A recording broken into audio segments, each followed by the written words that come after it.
উপরে পার্ট 4। ইতিপূর্বে আমরা এই অধ্যায়ের উপরে 3টি ক্লাস নিয়েছি। আজকে হচ্ছে 4th নাম্বার ক্লাস এবং আরও একটি ক্লাস আমরা সামনে দেখতে পাবো। মোট 5টি ক্লাস হবে। ক্লাসটি করছেন আজকে আমাকে অবশ্যই শুরুতে জানিয়ে দিবেন, আর ইনশাল্লাহ মাঝে মাঝে আমার সাথে আপনারা প্রশ্ন উত্তর সেশনে আলোচনায় থাকবেন। তো চলুন আজকের ক্লাসটিতে কি থাকছে ক্লাসের পুরো পর্বে আমি সেইগুলো একটু সংক্ষেপে দেখাচ্ছি আপনাদেরকে।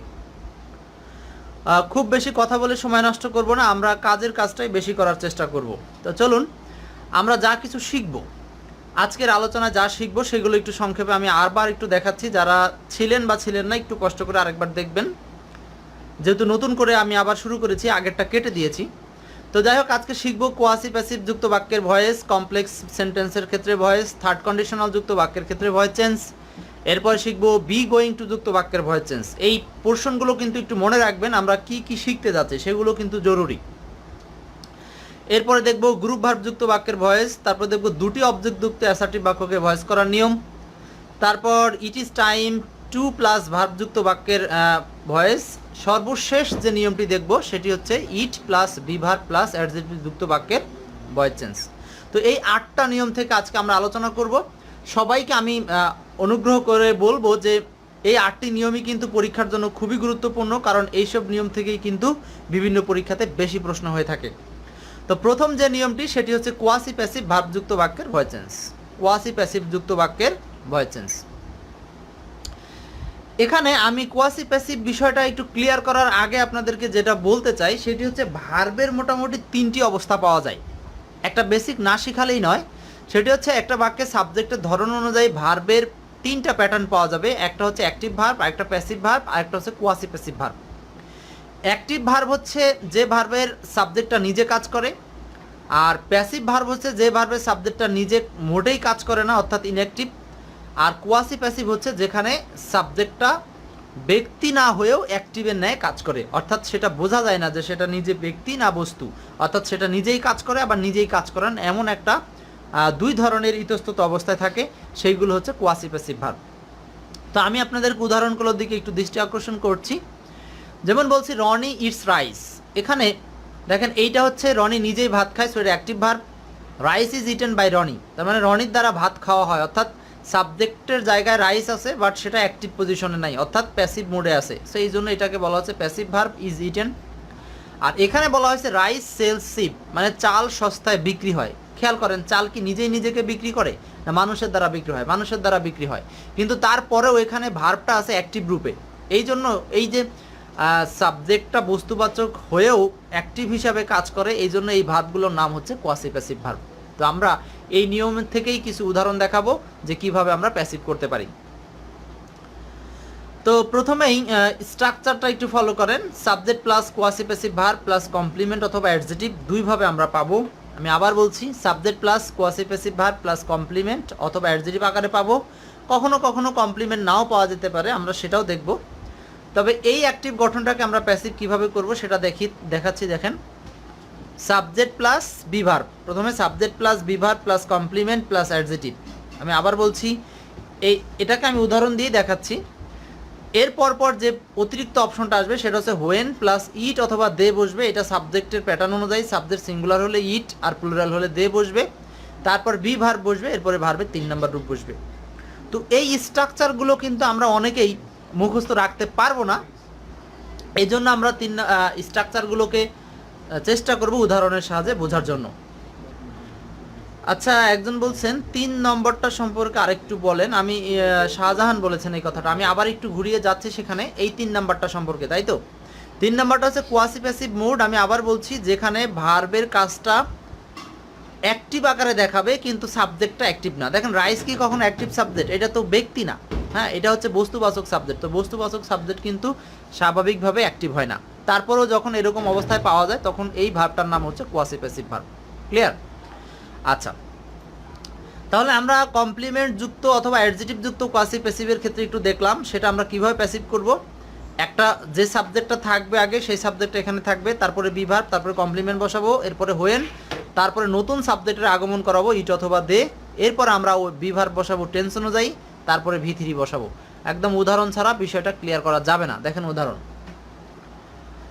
অ্যাক্টিভ বাক্য রাইস সেলস শিপ, প্যাসিভ বাক্য কি বলছি, rice is chip when it is sold. দেখেন তো এখানে এখানে এখানে বিভার আসছে, এখানে আরেকটা বিভার এনে তারপরে ভিতিরি করা হয়েছে। সো এই ধরনের বাক্যগুলো বেশিরভাগ ক্ষেত্রে স্বাভাবিকভাবে প্রেজেন্ট টেন্সে থাকে, এই জন্য আমরা বিভার হিসাবে অ্যামিজার আনি।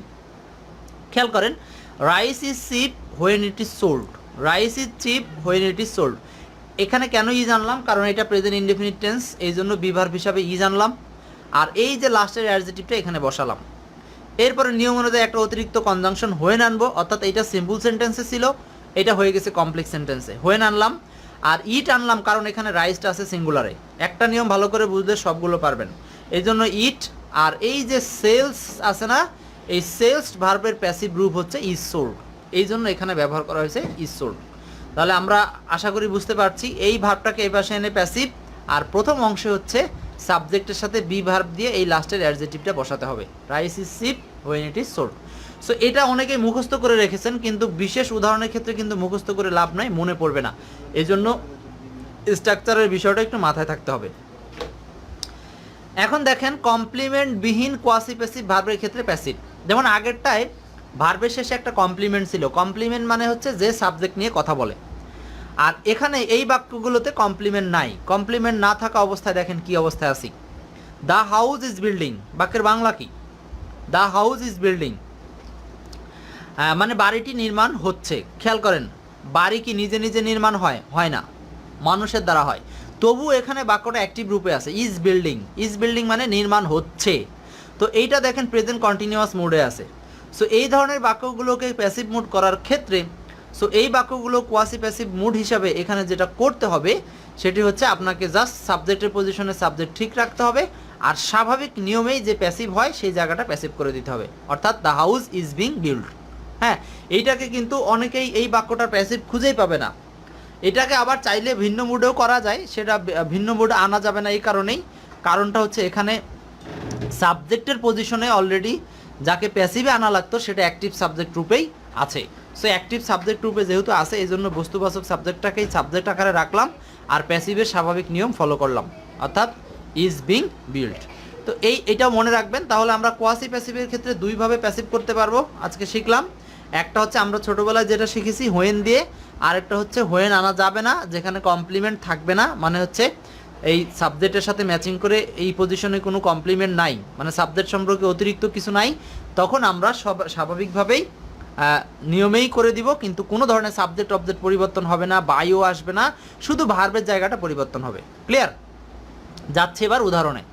কোশ্চেন 1 দেখি, প্রথম প্রশ্নটি কে উত্তর করতে পারেন একটু ঝটপট উত্তর করে দিবেন। আমরা কিন্তু আমাদের কাজই হচ্ছে এমসিকিউ সলভ করা, যত বেশি এমসিকিউ সলভ করব আশা করি আমরা তত বেশি বুঝতে পারবো। সো সলভ করে ফেলি। 1 নম্বর প্রশ্ন, সবাই কি ক্লাসটা দেখতে পাচ্ছেন ভালোভাবে? আমাকে একটু জানালে সুবিধা হয়।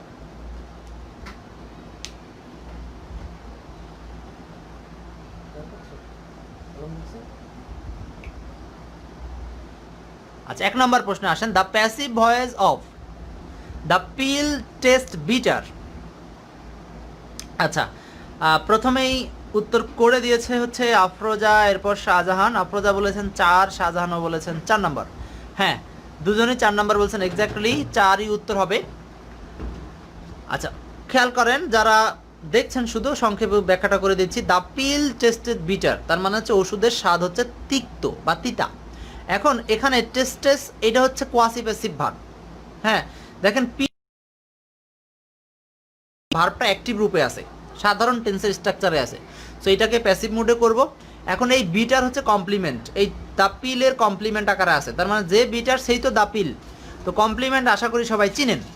তাহলে সেই হিসাবে আমরা প্রথম কাজ হচ্ছে দ্য পিল সাবজেক্ট আকারে রাখলাম, ভিভার মানলাম, আর এইখানে কমপ্লিমেন্ট বসালাম। তারপরে হোয়েন সাবজেক্ট যেহেতু সিঙ্গুলার এই জন্য আনছি হচ্ছে ইট। তারপর হচ্ছে এই যে টেস্ট ভার্বটা প্রেজেন্ট ইনডেফিনিট টেন্সের প্যাসিভ রূপ বানালাম, প্রেজেন্ট ইনডেফিনিটের প্যাসিভ হচ্ছে ইজ টেস্টেড। ক্লিয়ার? আশা করি বুঝতে পেরেছি। এই জন্য সবাই উত্তরও করে দিয়েছেন। আবির খান উত্তর করেছেন। এইবার একটা রিটেন প্রশ্ন হবে, দ্য সিট ফেল্ট অন, কি হতে পারে আনসারটা বলেন। 2 নম্বর প্রশ্ন, রিটেন প্রশ্ন লিখিত, কিন্তু আপনারা যারা লিখতে কষ্ট হয় তারা বলবো খাতা কলম নিয়ে বসবেন, নিজেই উত্তর করবেন, আমি বলে দেওয়ার পরে সেটাকে মিলিয়ে নেবেন। ভয়েসের ক্লাসগুলো এই জন্যই শুরুতে আমরা করেছি, কারণ খুব রিসেন্ট আমাদের গভর্নমেন্ট যে পরীক্ষাগুলো আছে এগুলো যদি হয় এখান থেকে প্রশ্ন থাকবে। আর জব সার্কুলার গ্রুপটা বরাবরের মতোই আপনাদের নিজেদেরই গ্রুপ, চেষ্টা করবেন নিয়মিত এখানে মেম্বার ইনভাইট করে বাড়াতে। আমিও আপনাদের জন্য চেষ্টা করব যতটুকু পারি এখানে ক্লাসগুলো কন্টিনিউ করতে। আচ্ছা, 2 নম্বর প্রশ্ন উত্তর কি হবে? What is the passive voice of the seat felt warm? The seat felt warm, এখানে দ্য সিট অম, অম মানে হচ্ছে উষ্ণ, হ্যাঁ। তো এই সিটের কমপ্লিমেন্ট হচ্ছে অম, আর ফিল্ড ভার্বটা হচ্ছে এটা লিঙ্কিং ভার্ব, বা যেটাকে আমরা কোয়াসি প্যাসিভ ভার্ব হিসাবে নিতে পারি। তো এটাকে প্যাসিভ মুড আমি বলে দিচ্ছি। প্যাসিভ হবে এরকম, দ্য সিট অজ অম। কেন অজ হবে জানেন? অজ হওয়ার কারণটা হচ্ছে এখানে ফিল্ড হচ্ছে পাস্ট ইনডিফিনিট টেন্সে আছে, এই জন্য দ্য সিট অজ অম, তারপরে হোয়েন আনতে হবে, আর সিটের পরিবর্তে ইট আনতে হবে, তারপরে অজ ফেল্ড হবে। ফেল্ড পাস্ট ইনডিফিনিট টেন্স, এই জন্য পাস্ট ইনডিফিনিটের সাথে মিল রেখে অজ ফেল্ড। ক্লিয়ার? তাহলে the seat Aja Om when it is felt, এই হচ্ছে এটার লিখিত উত্তরটা। আশা করি সবারই হয়েছে, মিলিয়ে নেবেন। যাদের হয়নি তারা একটু কষ্টের রিয়াক্ট দিবেন, আমি একটু চিনতে চাই তাদের কাদের কাদের হলো না। আফরোজা বলছেন the seat was felled when it is form, correct. আচ্ছা, এই নিয়মটি শেষ হলো, এবার যাচ্ছি পরের নিয়মে। পরের নিয়মটি হচ্ছে কমপ্লেক্স বা কম্পাউন্ড সেন্টেন্সের ক্ষেত্রে প্যাসিভ ভয়েস। আমি কমপ্লেক্স বা কম্পাউন্ড বাক্যের ক্ষেত্রে প্যাসিভ ভয়েসে কোনো আলাদা নিয়ম নাই, আমি জাস্ট একটা কথা বলে দিব, এইটুকু মনে রাখলেই হবে। সেটি হচ্ছে কমপ্লেক্স বা কম্পাউন্ড বাক্যের ক্ষেত্রে আমরা জানি বাক্যের দুটি অংশ থাকবে।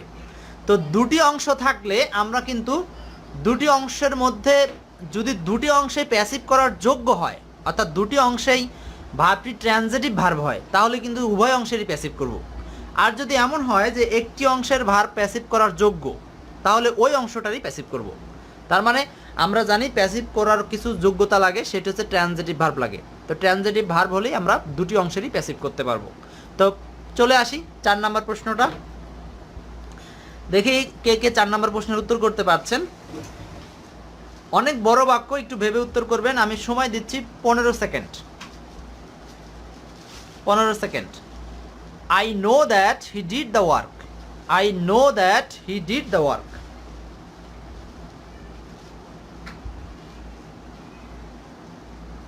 কি হবে উত্তর? 4 নম্বর প্রশ্ন খুব গুরুত্বপূর্ণ। এই সব প্রশ্নগুলো কিন্তু আমরা এক্সপার্ট জব ইংলিশ বই থেকে কালেক্ট করেছি।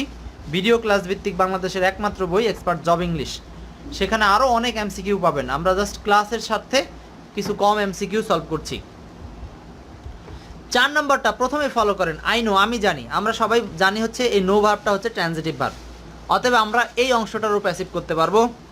আবার that he did the work, that he did the work, সে কাজটি করেছিল।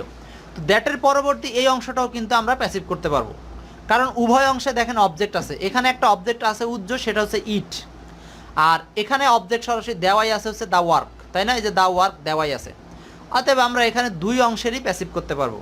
সো উভয় অংশের প্যাসিভ করার চেষ্টা করি, দেখেন কোথায় উভয় অংশের প্যাসিভ করা আছে কোন বাক্যে। তো প্রথমেই আই নো এর প্যাসিভ কী হবে? আমরা জানি এখানে অবজেক্ট হিসাবে ইট উজ্জ্বল আছে, সেটাকে নিব। তাহলে ইট ইজ নন, নো ভার্বটা হচ্ছে present indefinite, so it is known প্রথমে আসলো। আর আই হয়ে গেলে to me, it is known to me. তারপরে দ্যাট ঠিক থাকবে, কনজাংশনটা ঠিক থাকবে। আর এইটুকের প্যাসিভ হচ্ছে হি ডিড দ্য ওয়ার্কের প্যাসিভ কি? The work was done by him, the work was done by him. So সব দিক থেকে আমরা বলতে পারি কারেক্ট উত্তর হচ্ছে 4-এর 3 নাম্বার, 4-এর 3 নাম্বার। তো এটাই হচ্ছে কারেক্ট আনসার।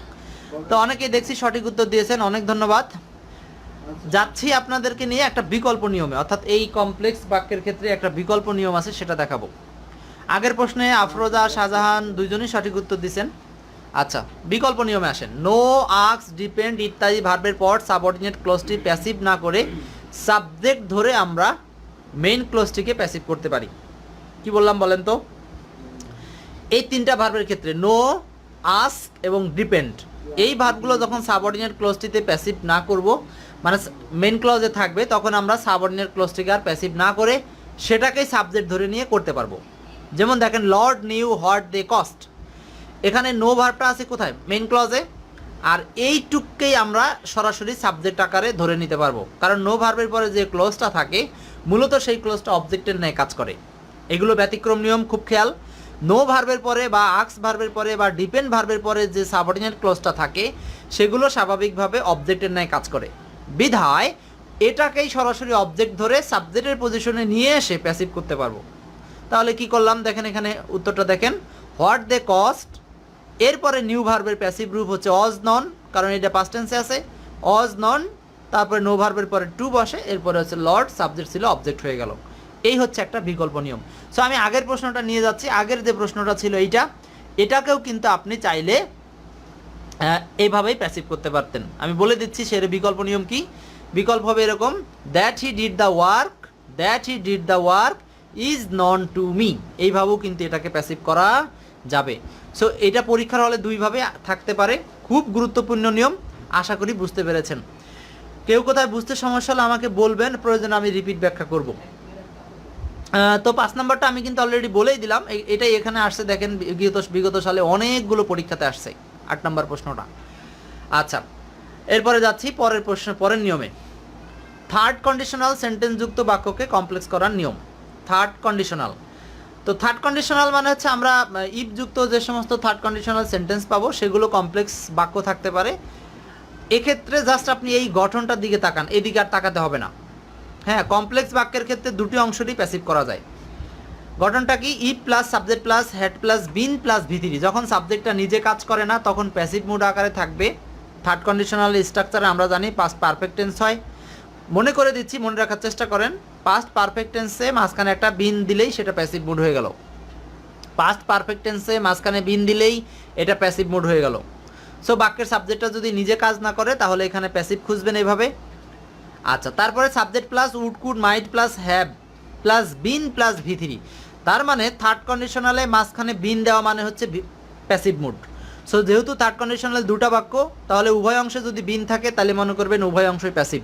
এটা আপনাকে বিন দেওয়াও থাকতে পারে, আবার ব্যবহারও করতে হতে পারে।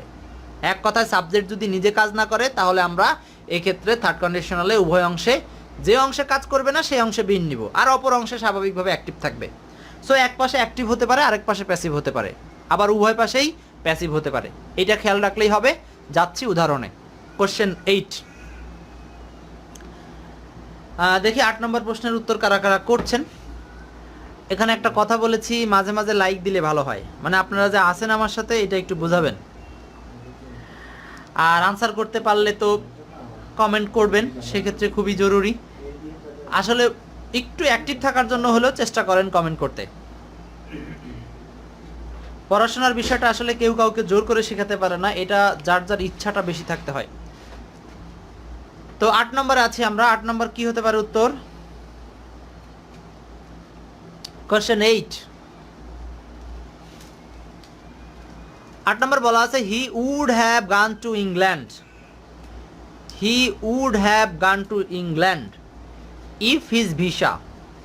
দেখেন এই বাক্যটা থার্ড কন্ডিশন থেকে আসছে, এই পাশে উড হ্যাভ গান আছে, থার্ড কন্ডিশনের রূপে আছে, আর এই পাশে বলা আছে ইফ হিজ ভিসা, যদি তার ভিসা ড্যাশ। তাহলে এখানে ইফ যুক্ত অংশ হিজ ভিসা সাবজেক্ট আছে, যেটা আসলে আমরা জানি অ্যাক্টিভ নয়, প্যাসিভ সাবজেক্ট, মানে ভিসা তো আর নিজে নিজে ইস্যু হয় না। এই জন্য আমাকে এখান থেকে এমন একটা অপশন নিতে হবে যেটা প্যাসিভ মুডে আছে। সো এখানে প্যাসিভ মুডে আছে একটাই, সেটি হচ্ছে ডি নাম্বারও প্যাসিভ মুডে আছে, কিন্তু এই বি আর ডি এর মধ্যে আমরা নিতে পারবো বি নাম্বার। কেন? কারণ এটা আগের অংশে দেওয়া আছে থার্ড কন্ডিশন, আর থার্ড কন্ডিশনে পাস্ট পারফেক্ট টেন্সের অপশনটা নিতে হবে। সো বি নাম্বারটা হচ্ছে পাস্ট পারফেক্ট টেন্সের প্যাসিভ মুড, আর ডি নাম্বার আছে হচ্ছে পাস্ট কন্টিনিউয়াস। তা আমরা তো পাস্ট কন্টিনিউয়াস নিতে পারবো না, যদিও প্যাসিভ হিসাবে ঠিক, কিন্তু কন্ডিশনালের দিক থেকে এই ডি নাম্বারটা উত্তর করা যাবে না। সো দেখেন একটা প্রশ্ন কিন্তু কত দিক থেকে প্যাচগোছ দিতে পারে। সো এই রকম কিন্তু প্রত্যেকটা প্রশ্নের মধ্যেই ঝামেলা থাকতে পারে, সেজন্য বুঝে বুঝে উত্তর করতে হবে। তাহলে 8 নাম্বারটা যেহেতু ভিসা সাবজেক্ট, এই জন্য প্যাসিভ মুডে উত্তর হতে পারে বিডি, আবার বাক্যটা থার্ড কন্ডিশনাল, এই জন্য আসলে উত্তরটা হবে বি নাম্বার। এই ছিল হচ্ছে মূল ব্যাখ্যাটা। বুঝতে পারছি আশা করি সবাই। চলে যাচ্ছি পরের একটা প্রশ্নে। সো আগের প্রশ্নে আফরোজা এবং শাহজাহান দুইজনের উত্তরই ঠিক আছে, বি নাম্বার উত্তর করছেন।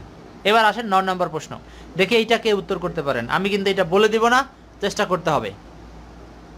কোশ্চেন 9, সময় 10 সেকেন্ড।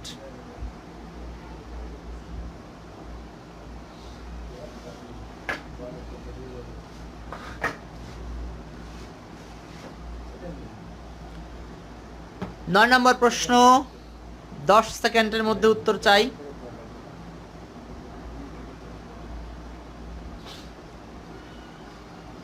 আমি একটু পড়ে দিচ্ছি। বলছে he dash arrested if he had tried to leave the country.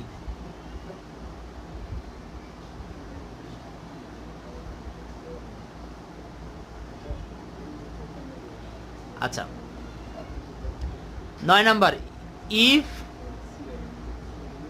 Dash arrested if he had tried to leave the country. Afroza বলছেন হচ্ছে 1 নম্বর। আচ্ছা বেশ, আফরোজা আবার বললেন 4 নাম্বার। আচ্ছা দেখেন, ভুলটা কিন্তু এভাবেই আমাদের পরীক্ষার হলগুলোতে হবে।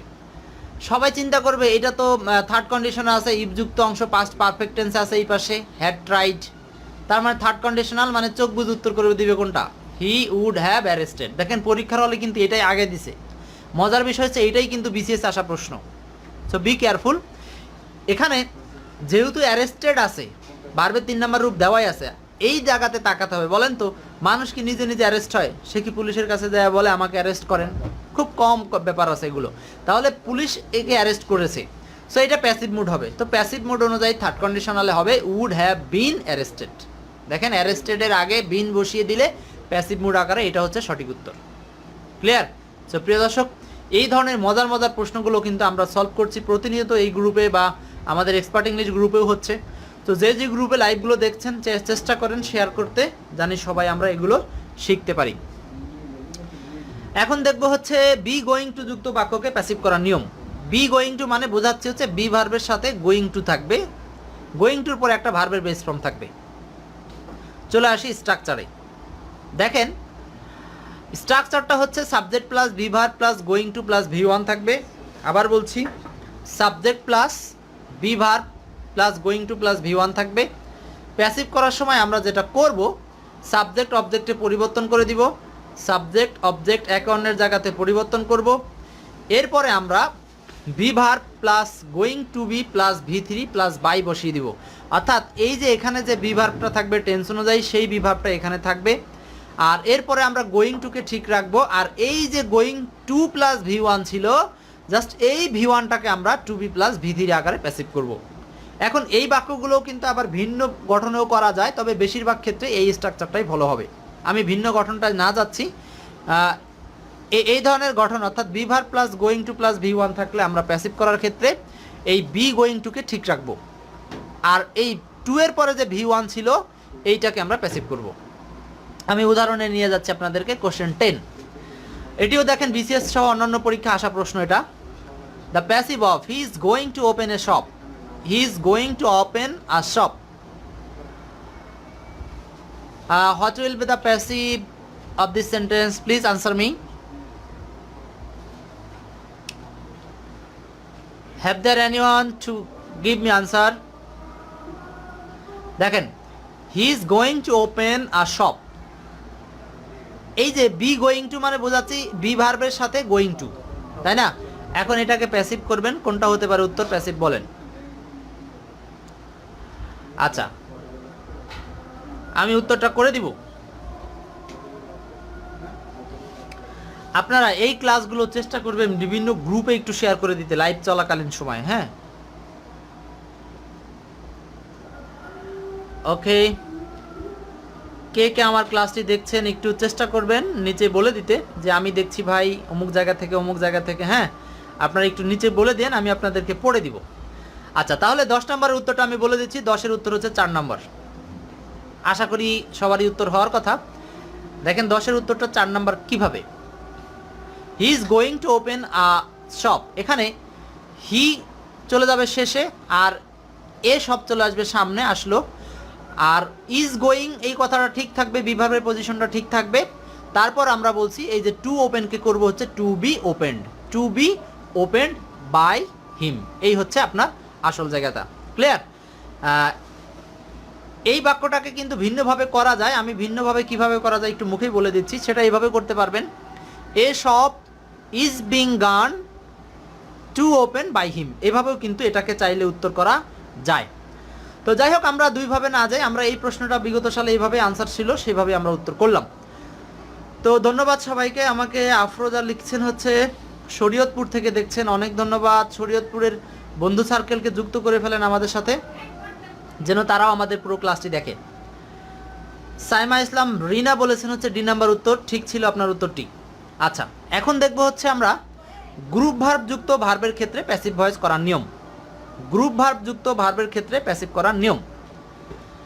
এক্ষেত্রে প্রিপোজিশনটা ভার্বের অবস্থানে থাকবে। এগুলো কিন্তু আমরা বেসিক নিয়ম আলোচনা করছি না, বরং এগুলো হচ্ছে একটু অ্যাডভান্স রুলস। গ্রুপ ভার্ব যুক্ত থাকলে আমার কথা শুনেন, এই নিয়ম মুখস্থ করার দরকার নাই। গ্রুপ ভার্ব যুক্ত থাকলে আমরা ওই ভার্বটা মূল ভার্বের সাথে রেখে অন্যান্য নিয়ম ঠিক রাখবো। অন্যান্য নিয়ম মানে হচ্ছে অতিরিক্ত প্রিপোজিশনটাও ঠিক রাখবো, এবং আমরা সাবজেক্ট অবজেক্টের পরিবর্তন করব, টেন্স অনুযায়ী প্যাসিভ করব। ক্লিয়ার? সো যাচ্ছি এমসিকিউতে। প্রশ্ন 12। আচ্ছা, সামিয়া বলছেন হচ্ছে চিটাগং থেকে।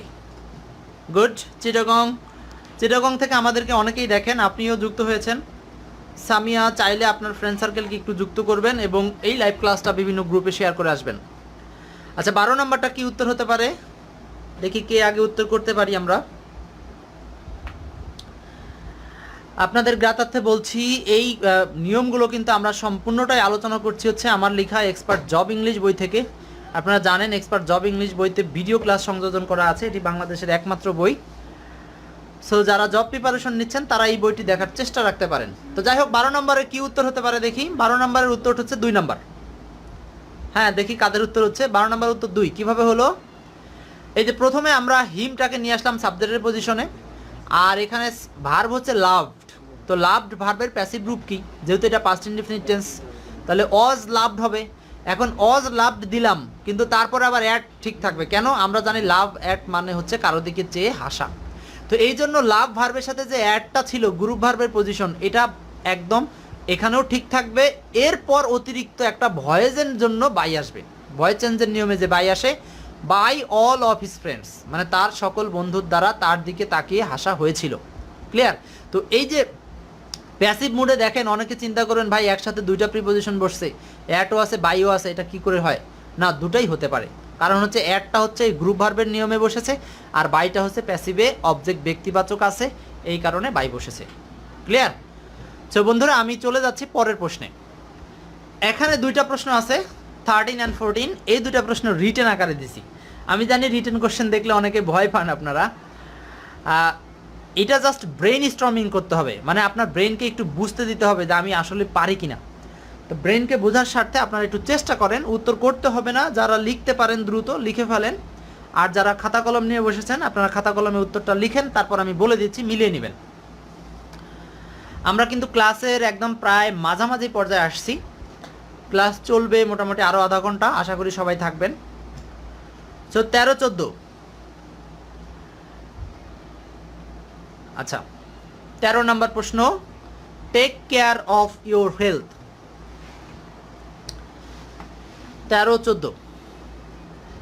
13 নম্বরে বলা আছে take care of your health. এখানে দেখেন, টেক কেয়ার অফ পুরোটাই হচ্ছে গ্রুপ ভার্ব, বা এটাকে আমরা বলতে পারি phrasal verb. Take care of এইটুকু কিন্তু পুরোটাই হচ্ছে ভার্ব। সো এখন প্রসঙ্গ হচ্ছে, এটা কিন্তু একটা ইম্পারেটিভ সেন্টেন্স আকারে আছে, তাই না? তো ইম্পারেটিভ সেন্টেন্সের প্যাসিভ মুড কী হবে? প্রথমে লেট আনতে হবে, তারপরে এই যে অবজেক্টটাকে নিয়ে আসতে হবে ইয়োর হেলথ। তাহলে let your health be taken care of, মানে আমরা জানি ইম্পারেটিভ বাক্যে হচ্ছে বি আসে অতিরিক্ত, আর টেক ভার্বের 3 নম্বর ফর্ম হচ্ছে টেকেন। তাহলে let your health be taken care of, এটা হচ্ছে আসল উত্তর। ক্লিয়ার? সো এইভাবে কিন্তু আমরা যে কোনো বাক্যের প্যাসিভ করতে হলে, যদি আমরা কোথাও গ্রুপ ভার্ব পাই অথবা ফ্রেজাল ভার্ব পাই, অর্থাৎ যেখানে প্রিপোজিশন অটোমেটিক থাকে, তখন সেই প্রিপোজিশনটা প্যাসিভ মোডেও থেকে যাবে। এরপর আসেন 24 নম্বর, my uncle looks after me. My uncle looks after me, এটার প্যাসিভ কি হবে?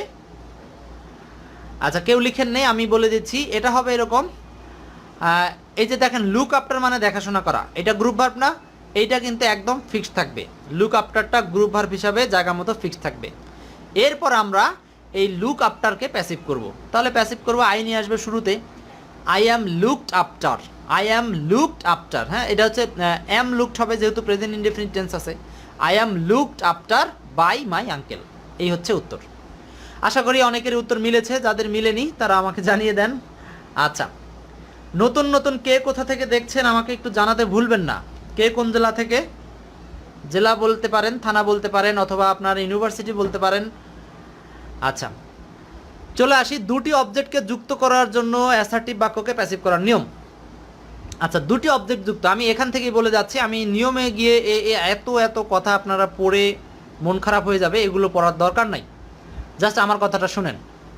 সেটি হচ্ছে, আমরা এর আগে যেভাবে দুটি অবজেক্ট থাকলে প্যাসিভ করেছি, সেটি হচ্ছে দুটি অবজেক্ট মানে একটা অবজেক্ট থাকবে ব্যক্তিবাচক, আরেকটা থাকবে হচ্ছে বস্তুবাচক। তখন আমরা যে কোনো একটা অবজেক্টকেই প্রথমে অবজেক্ট থেকে সাবজেক্টের পজিশনে এনে প্যাসিভ করতে পারবো। অর্থাৎ আমি চাইলে ব্যক্তিকে আনতে পারবো, চাইলে বস্তুকে আনতে পারবো। হ্যাঁ, এটা আমাদের ইচ্ছা। সো আপনারা এই যে এই পোর্শনটাতে চলে আসেন, এই যেমন পোর্শনে মানে উদাহরণের পোর্শনটাতে চলে আসেন। He gave me a pen, সে আমাকে একটা কলম দিল বা দিয়েছিল। He gave me a pen, clear? So এই যে he gave me a pen, এখানে দেখেন মিও একটা অবজেক্ট, এ পেনও একটা অবজেক্ট। তাহলে আপনি যে কোনো একটাকে সাবজেক্ট ধরে নিয়ে প্যাসিভ করতে পারবেন। তাহলে আমি প্রথমে এ পেনকে ধরছি, তাহলে উত্তরটা হচ্ছে a pen was given to me by হিম।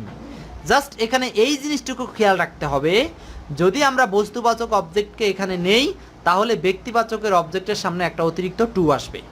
আর এরপর এই যে প্রথম সাবজেক্টটা যখন অবজেক্ট রূপে চলে যাবে, তখন তার সামনে বাই আসবে।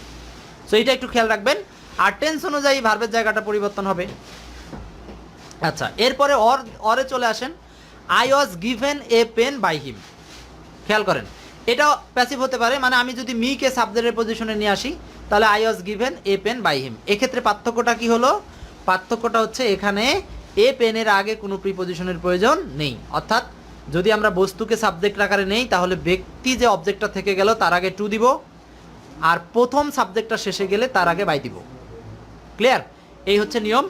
আর অর গঠনে যদি করি, I was given a pen, এখানে আর প্রিপজিশন লাগবে না, তখন শুধু একটাই প্রিপজিশন লাগবে, সেটা হচ্ছে এই যে সাবজেক্ট যেটা পরিবর্তন হলো সেইখানে। ক্লিয়ার? তো আমি নিয়মটা আলোচনা করলাম। এখন উদাহরণে যাচ্ছি। কোশ্চেন 15। এর মধ্যে আমাকে রিয়াজ মাহমুদ বলেছেন হচ্ছে ভোলা চরফেশন থেকে দেখছেন। অনেক ধন্যবাদ। ভোলা থেকে এই প্রথম আপনাকে পেলাম, ভোলা চরফেশন।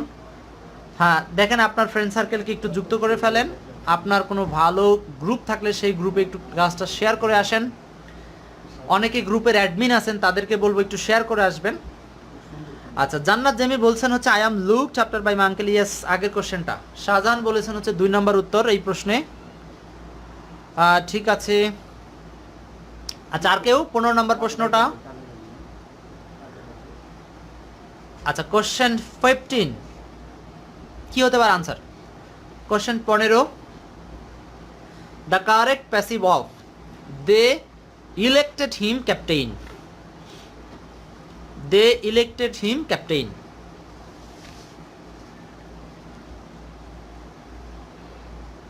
আচ্ছা, আফরোজা উত্তর করছেন হচ্ছে 2 নাম্বারটা।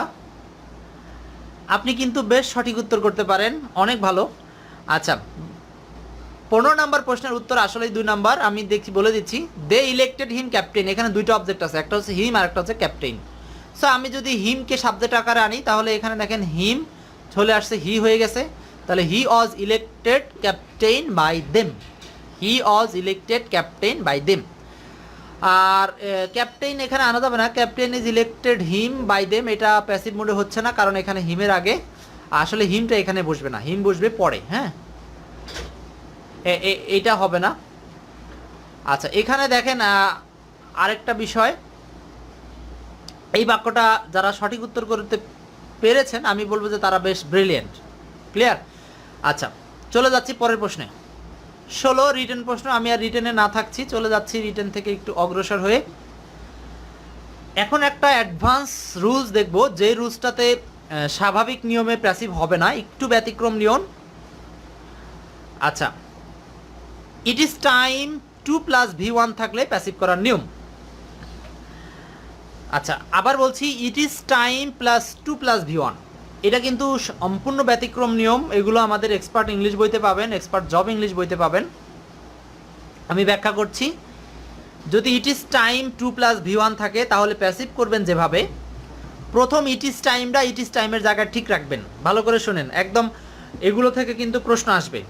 এখন চাকরি যেভাবে কঠিন প্রশ্ন যুক্ত করা শুরু করছে চাকরিতে, সেক্ষেত্রে এই কঠিন প্রশ্নগুলো লাগবে। ইট ইজ টাইম ঠিক রাখবো। তারপর টু প্লাস যে V1টা থাকবে, এইটাকে আমরা মূলত প্যাসিভ করার জন্য পুঁজি বানাবো, অর্থাৎ টু প্লাস V1টাই প্যাসিভ আকারে হবে। এটাকে বলা হয় ইনফিনিটিভের প্যাসিভ। ক্লিয়ার? সো ইনফিনিটিভের প্যাসিভের ক্ষেত্রে এই টু প্লাস V1টা হয়ে যাবে টু বি প্লাস V3। আর এই যে একটা মূল বাক্য অবজেক্ট ছিল, সেই অবজেক্টের সামনে আমরা একটা ফর ইউজ করে অবজেক্টটা ব্যবহার করব। কিভাবে? ইট is time plus for plus object. So এই গঠনগুলো কিন্তু রেয়ার, এই গঠনগুলো মুখস্থ না করে আমরা চেষ্টা করব একটা করে উদাহরণ মনে রাখতে। সো প্রথম উদাহরণটাই আমি চলে যাচ্ছি একদম MCQ আকারে দেখাতে। 18 নম্বরটা, এটা আসছিল রাবিতে।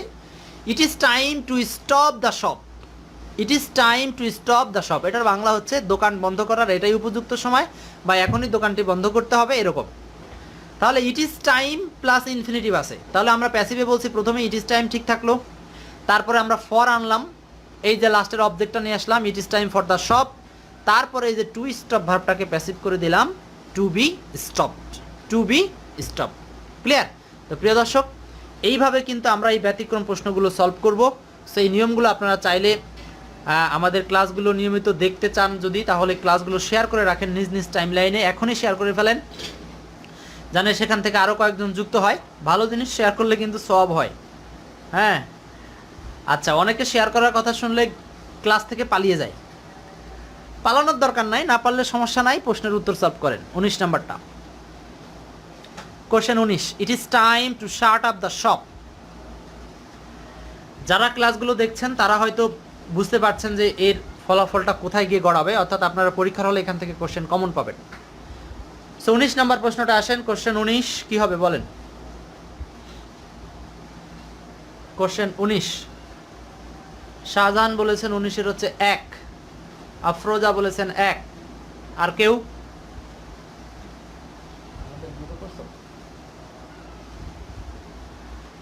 আচ্ছা, হ্যাঁ, 19-এর 1 নম্বর উত্তর হবে। আশা করি সবাই ঠিকঠাক উত্তর করেছেন। ইট is time for the shop. For the shop, তারপরে যে টু শাট আপ, এটা হয়ে যাবে টু বি শাট আপ, মানে ইনফিনিটিভের জায়গাটা প্যাসিভ হয়ে যাবে।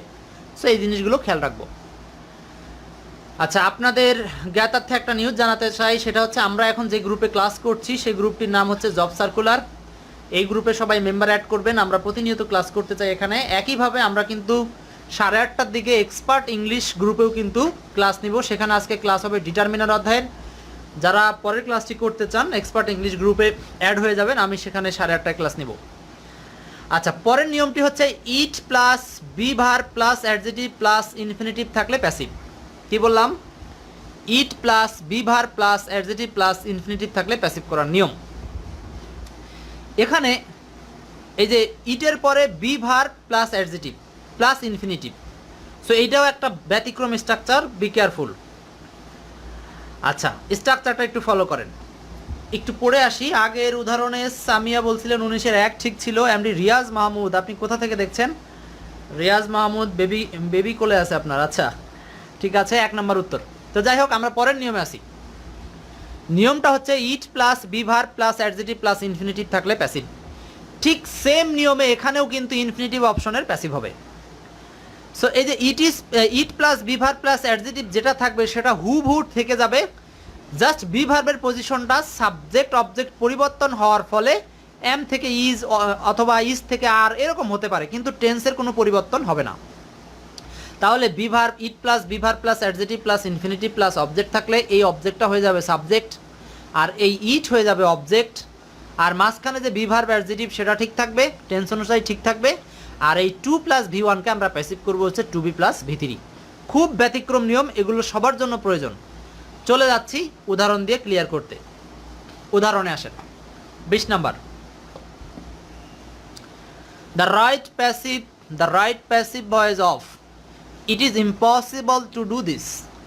এটা কি বিসিএস আসা প্রশ্ন না? দেখেন এই যে 38তম বিসিএস আসা প্রশ্ন। সো এটাকে কিন্তু ক্ষুদ্র ভাবার কোনো উপায় নাই। The right passive voice of it is impossible to do. আচ্ছা, কোনটা হবে উত্তর? এরই মধ্যে এমডি রিয়াজ মাহমুদ বলে দিয়েছেন আপনি ভোলা থেকে দেখছেন। একটু আগে একজন পেয়েছিলাম ভোলা চর ফ্যাশন থেকে। আচ্ছা, রিয়াজ মাহমুদ ভোলা থেকে দেখছেন, আপনার ফ্রেন্ড সার্কেলকে যুক্ত করে ফেলতে পারেন। শাহজাহান বলছেন হচ্ছে 20 নম্বরের উত্তর 2 নাম্বার। হ্যাঁ ঠিক আছে, আফরোজা বলছেন 20-এর 2 উত্তর। আর কেউ?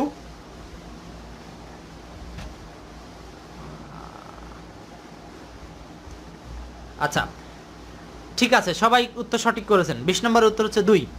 ওই যে ইট ইজ প্লাস অ্যাডজেক্টিভ আছে ইম্পসিবল, তারপর আছে দেখেন টু ডু। সো এইগুলো একটু খেয়াল রাখবেন, যে সমস্ত বাক্যগুলো ইট দিয়ে শুরু হয়, যেমন আগেরটা ছিল ইট ইজ হাই টাইম, এটা কি এটা হচ্ছে ইট ইজ ইম্পসিবল। তো এগুলো একটু মনে রাখবেন। হ্যাঁ, তাহলে এই দিস চলে আসছে আগে, দিস ইজ ইম্পসিবল, আর হচ্ছে এখানে এই যে টু ডু ছিল এটাকে প্যাসিভ করা হয়েছে two be done.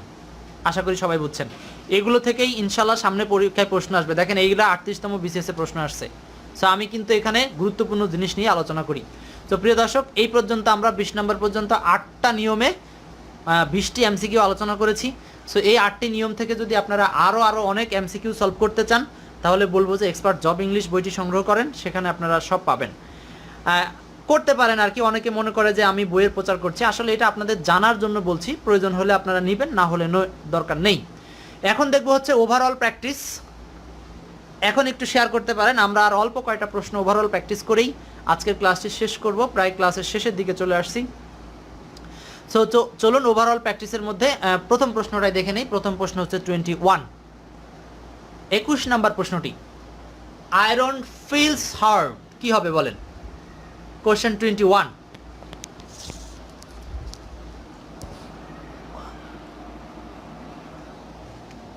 Iron feels hard.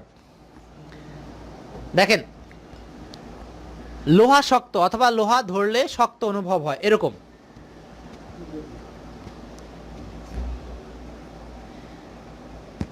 আচ্ছা বেশ, তাহলে 21 নম্বরের উত্তর আফরোজা বলছেন বি নাম্বার। শাহজাহান সম্ভবত আমার বই পড়েন, ইনি একটা কমেন্টও করেছেন। আচ্ছা, এর মধ্যে একটা কথা জানানো দরকার, সেটা হচ্ছে আমাদের এই লাইভ ক্লাসগুলো কিন্তু আমাদের এক্সপার্ট ইংলিশ আড্ডা ইউটিউব চ্যানেলে শেয়ার করা থাকে। আপনারা যারা পরবর্তীতে দেখবেন আমাদের এক্সপার্ট ইংলিশ আড্ডা ইউটিউব চ্যানেলে সবগুলো ক্লাস দেখে নিতে পারবেন। জান্নাত জেমি বলছেন 21-এর 2, শাহজাহান বলছেন 21-এর 2। সবাই ঠিক আছেন, আশা করি আপনারা নিয়মগুলো বুঝে ফেলেছেন। ধন্যবাদ সবাইকে। যাচ্ছি 24 নম্বর প্রশ্নে। Mister X would have studied MBA if he dash to a business school, কি হবে 24 নম্বর প্রশ্ন? Question 24, Mister X would have studied MBA if he dash to a business school. সবার উত্তর হচ্ছে তো? আশা করি যাদের উত্তর হচ্ছে তারা একটু রিয়াক্ট জানাতে পারেন।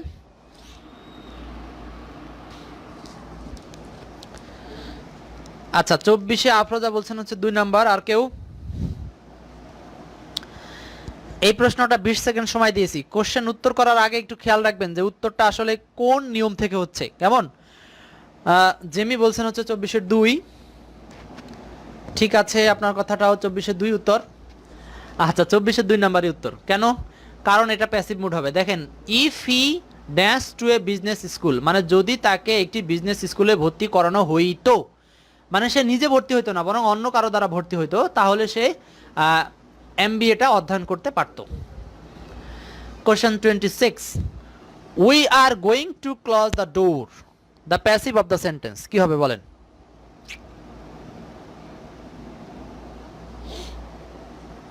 কোশ্চেন 26,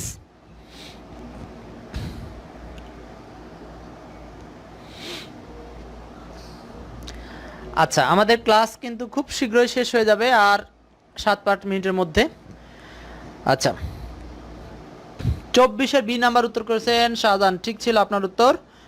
আচ্ছা, আপনি নামাজে যাচ্ছেন, অনেক ধন্যবাদ। নামাজ পড়তে পারেন, পড়ে আসেন। আফরোজা বলছেন হচ্ছে 26-এর 2। আচ্ছা, আমরা কিন্তু 8:30টায় আরেকটা গ্রুপে ক্লাসে যাব, সেটি হচ্ছে এক্সপার্ট ইংলিশ গ্রুপে। আর এই গ্রুপে যারা আছেন আপনারা নিয়মিত এখানে ক্লাসগুলো দেখতে থাকেন। আমরা চেষ্টা করব আগামীকাল লাইভ ক্লাস নিতে, সেটি হবে ভয়েসের 5ম ক্লাস এবং শেষ ক্লাস। হ্যাঁ, সেই ক্লাসেও কিন্তু আমি অনেক গুরুত্বপূর্ণ কিছু ব্যতিক্রম নিয়ম দেখাবো। আগামীকাল ভয়েসের ক্লাস হবে ইনশাল্লাহ, লাইভ ক্লাস 5। তো 26-এর উত্তরটা হচ্ছে 2 নাম্বার। ঠিক আছে, 26-এর উত্তরও 2। যারা উত্তর করেছেন অনেক ধন্যবাদ। যাচ্ছি পরের প্রশ্নে, কোশ্চেন 27। আচ্ছা, যারা ফ্রি ক্লাস দেখছেন তাদেরকে তো এই যে লাল বক্সে কি লেখা আছে এটা বলতেই পারি না, একটু পড়ে নিয়েন। হ্যাঁ, 27 নাম্বার বলছি, the active voice of, they were talked of by us. Question 27,